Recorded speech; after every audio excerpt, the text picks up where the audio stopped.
உங்கள் வீடு தேடி வரும் அரசு. உங்களுடன் ஸ்டாலின்.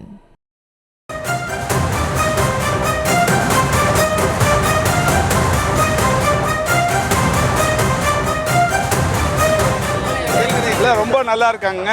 அதாவது இப்போ நான் கூட அதிகமாக எக்ஸசைஸ் பண்ணுவேன், நிறைய ஸ்ட்ரெஸ் எல்லாம் இருக்கும். நான் எக்ஸசைஸ் பண்ணும்போது எனக்கு கூட ஒரு வருஷத்துக்கு முன்னாடி தெரியும் உங்களுக்கு, ஒரு 10-15 கிலோமீட்டர் ஓடி முடிச்சுட்டு வந்து நேராக வீட்டுக்கு வந்த உடனே ஒரு 200-300 பேர் விசிட்டர்ஸ் இருந்தாங்க. அவங்களெலாம் நின்று பார்த்தேன்.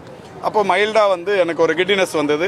அதுக்கப்புறம் ஆஸ்பத்திரிக்கு கூப்பிட்டு போனாங்க, சரியாகி வந்துட்டோம். அந்த மாதிரி முதல்வரை பொறுத்தவரை இந்த இன்சிடென்ட் நடக்கிறதுக்கு ஒரு நாளுக்கு முன்னாடி கூட அவர் உயிராக மதித்த சகோதரர் மூகா முத்து மரணம், ஒரு நாள் முழுக்க அந்த மரணத்திலேயே நின்றுட்டு வரவங்களை ரிசீவ் பண்ணி அதை அடக்கம் வரைக்கும் இருந்தாங்க. காலையிலேருந்து சாப்பிடாமல் கொள்ளாமல் இருந்து அந்த மாதிரி பண்ணாங்க.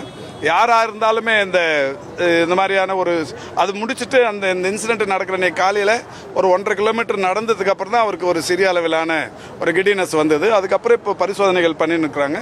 பரிசோதனைகள் வந்து நேற்றைய முன்தினமும் பரிசோதனைகள் முடிச்சிருக்கிறாங்க. இன்னைக்கு ஹாஸ்பிட்டலில் ஸ்டேட்மெண்ட் கொடுப்பாங்க. இல்லை, இன்னைக்கு அது சொல்கிறாங்க, இப்போ ஹாஸ்பிட்டலில் சொல்ல போகிறாங்க.